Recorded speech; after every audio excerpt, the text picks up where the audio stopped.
Well, hello, my fabulous friends. I hope you're doing well. Well, I have kind of a esoteric reading today about the royals.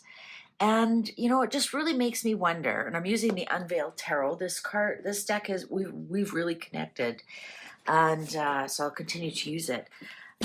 I've wondered, are we under a spell of the crown? Like, how is the monarchy continued on and on through different epochs and eras?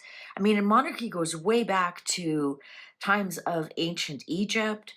Atlantis had kings and emperors, and it's under every ethnicity.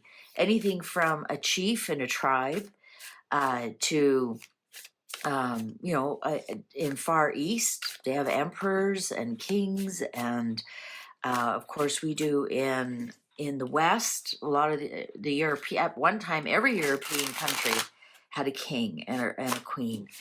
So it echoes throughout the human condition. So I wanted to ask the cards: are we under a spell that we honor and revere people who are our overlords? Let's put it that way. And a lot of them are there just by birth alone, by luck of the draw. For example, the British royal family or any European royal family. Yes, there are some that you get voted in, and that there's those ones as well. You have to be voted in, but for the most part, it's luck. Luck of the birth canal, I guess you would call it. So I'm going to do a reading.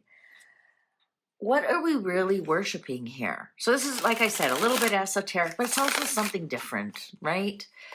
So I hope you enjoy this style of reading. I think some of you will. Like, let's ask ourselves, what are we really worshiping here?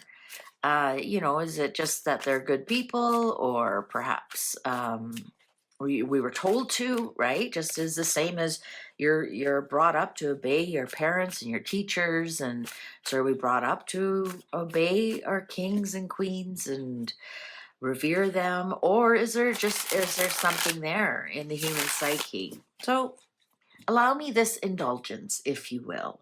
All right, shall we begin? So I've got I'm not going to do the regular read the cards and tell me what the cards. I've actually indicated to the cards. I've got specific cards I want to deal. So the root spell, the core of the crown's enchantment with us, the hidden fear, the unconscious terror of our subconscious fear that they'll collapse. Does that mean we are now vulnerable? The public mask, the beauty of illusion, the jewels and the dressing up. And what does that mean to us? The true power. Bondage through belief, like their power. Are we bonded to them simply because we believe we should be? Right? That's a very good question. The shadow mirror. Is this our own collective delusion? I just want to make sure these are all fitting in, because these are fairly big cards, but I'm only going to do 6. So our collective delusion. Okay, so, are we just all deluded that these people have this spell over us? The spell's consequence. What consequences do we have in our own development as a human being, as a society, for our karma and whatnot, that we revere that somebody has more power than we do, right? All right. And then, of course, the underlying 10 of Pentacles. You can't make this up. That's my royal card. This is legacy. This is handing down. It's genetic. Some of it's genetic. Some of it's DNA. But this is the legacy. This is the handing down. This is exactly what the royals do. One dies and hands down. One abdicates and hands down. And it's just the continuum. Maybe that's really brings us a lot of confidence, the continuum of something. Because you think about it, our political parties and foes, they come and go, right? You know, approximately every 4 years. Some countries have it dedicated, some don't. Some are 3 to 5, whatever it is. That can change with the wind, right? But the comfort of knowing the legacy, we know who our next king is. We know who our next heir after that is, right? You know, and it's comforting to have that continuing, that something that continues all the time. So let's see, what do the cards say here for the root spell? Okay, the spiritual authority. What's happening here? 5 of Wands. You know what? I think some of us struggle with it, this root spell. And it's interesting, it's a root spell and it's red. The root chakra is red. So I think that we struggle with it, but in some respects we accept it, right? 5 of Wands upright is just agree to disagree, some struggles with some things, being passionate about it. So this is actually pretty accurate that some people are passionate monarchists, and some people are passionate Republicans, right? And you know, they toss barbs at each other, and I think at some point, you know, we all question, well, why do we care what this family's doing? Or we question, you know, do we really need them in, you know, in 2025 and whatnot? So there is um, a root spell here that's going on. I think people are starting to really question, why do we have royalty? Is it necessary? And then other people are very passionate about it. They can't let it go. And this is, in some respects, even tells us where we are in our whole society right now. The division lines between everything, between our politics, between you know, north and south, east and west. It's, for some reason, everything has to have a dividing line in it. And I think we're getting to this point with the monarchy as well. So the hidden fear of society, of about them, Ace of Cups. Wow, why would that be a hidden fear? Maybe there's a hidden fear that either we give them too much or they give us too much. Interesting, this hidden fear has a lot of waves, like it pulls. Hidden fears is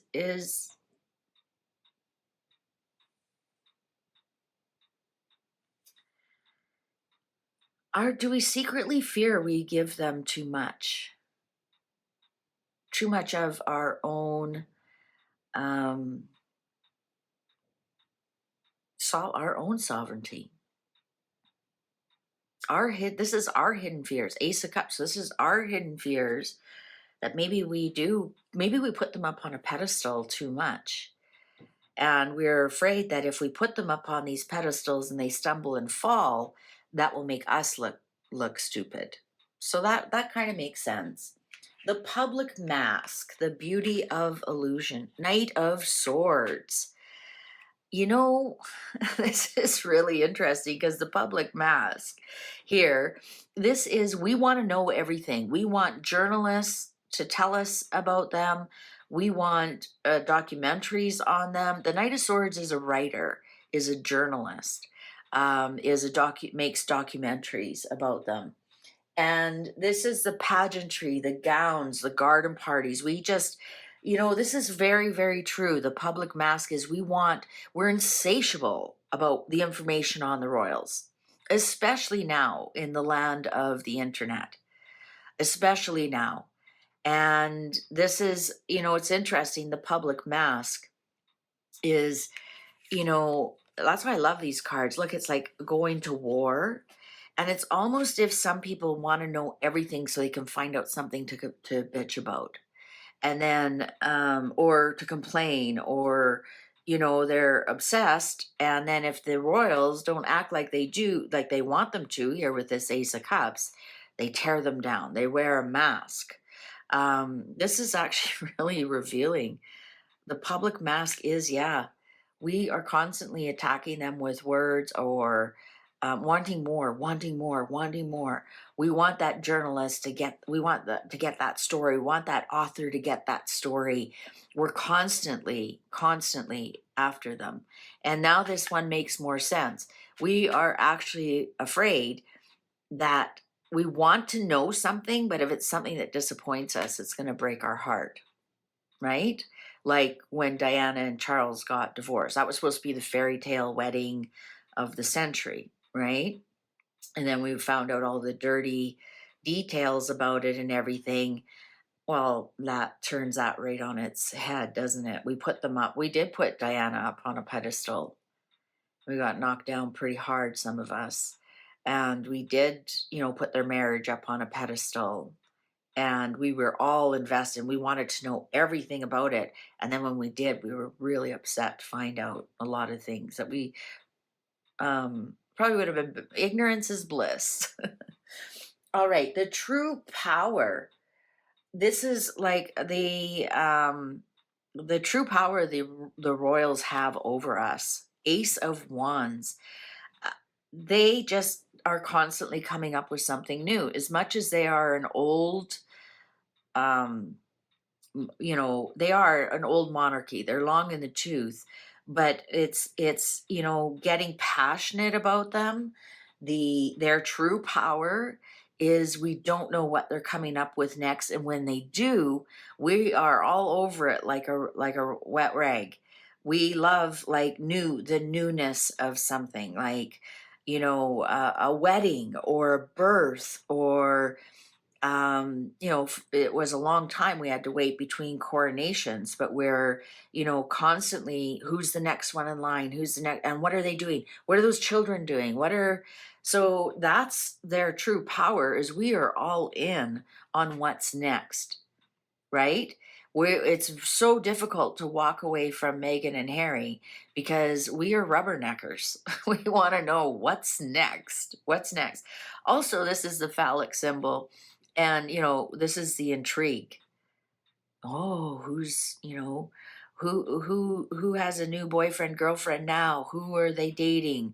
There's like I said, as long as it's an older monarch, well, it is an long in the tooth monarchy, and I can see why it's going to transition to something different, because that's what life is all about. We still want to see the newness in it. What's Kate wearing? Is it new? What's Sophie wearing? Is it new? Like, we always want to see what's new, what's happening. So that's our bondage to it. Well, honestly, we're almost drunk on it. I'm saying we because I'm including myself. It's like, oh, what's happening? What's new today in the royals, and that's their power over us. Is we can't let it go. We can't walk away and never care what Megan's gonna, when's Megan gonna leave Harry, or is Harry gonna leave Megan? We're constantly have our ear to the ground for something like that, or what's Kate going to wear, right? So that kind of thing. All right, the shadow mirror. So our collective delusion about the crown, about the royal family, our collective delusion. 8 of Pentacles, that they work hard. That they work for their money, that they work hard. Remember, this is our delusion. That they work so hard, and they're masters at what they do. And we can clearly see that with Harry. Even though he was born into it and he did a lot of it as a working royal, he's totally screwing it up now. They are not masters. This is our delusion. They're told where to be, when to be, what to wear, how, and it looks like it's so smooth, and they're masters at it and whatnot. But that's our delusion for some reason. We put them up on a pedestal, and you know what, some of you are typing right now, well, they do work hard. The Princess Royal, she worked 300 days last year, and you know, and whatnot. And I'm not saying that they don't. I'm just saying it's a delusion that it's they have to work hard. We have to remember, yes, they do have to show up for these things and look, you know, they have to have their stiff upper lip, and doesn't matter what's going on at home, or if they're hungover or they're hungry or whatever. They have to behave in a certain way. They know the media is watching them. They know the public's watching them, but but they don't clean house. They don't go grocery shopping. They don't cook all their own meals. I imagine sometimes they cook some of them. I mean, they barely have to make their own cup of tea, right? So you think about it. If you think of those day-to-day things that you did, that you and I don't have to worry about, you think they do their own laundry? You think they change their sheets? Have any of them ever had to wash a floor in their life, or and then plus get themselves dressed and go? No. So in some respects, and again, I'm a royal supporter, absolutely 100%. I support the royal family, and I have a lot of valid reasons for doing that. But I'm not a sycophant, right? I don't worship at the feet of the royal family. I also realize they're human beings. And I also realize they have a privileged life that none of us can even begin to imagine. You know, and they work so hard. Who tells us that? Who tells us that? Is that the PR machine of the royal family? Or is that us after working 9 to 5 and coming home and having to deal with the kids' homework and make some supper? And after supper, we got to clean up after supper, and we got to pack lunches and probably throw a load of laundry in the washer and hanging out in the morning. And oh, we need groceries. And right? Is that us going, oh my God, they work so hard? Look at them. They did, you know, they went to 2 functions today and there was lunch. And again, I'm not saying that what they do is easy at all. I imagine being bored and, you know, having to listen to the same thing over and eating the same sandwich and whatnot, and the same square. And I'm sure some of it is boring beyond tears. I'm not saying all of it, but I'm sure some of it is. And to me, that is hard work. Pretending you're interested when you aren't. I'm sure there's a lot of that. So that's our delusion, that they are working hard. And the thing is that I wouldn't want their life, but that doesn't mean their life is difficult. So isn't that interesting? That's our delusion. Anyways, if you're still with me, I know some of you are probably all verklempt by now, and that's okay. Okay, this spell's consequence. So what's the consequence of putting these people up on pedestals and listening to them and wanting to know everything about them, but at the same time being disappointed when we find out everything about them? And how do they have us hooked with that next new thing? It's almost like a TV series, and they leave you hanging. You can't wait for the next week to get the next installment of it, to find out what happened, who shot JR, kind of thing. So what's the consequence of all of this? Page of Pentacles. We're constantly being sold something. We're constantly, perhaps we're trying to change us to keep up with them. We're constantly, we're listening to what they're trying to sell us, rather than working on our own self and creating our own life. We get wrapped up in their life, or we see, you know, how nice it is to be dressed up, or, you know, wear the tiara, or and in some respects perhaps we feel like the square, rather than the person that we can fully become. That's very interesting.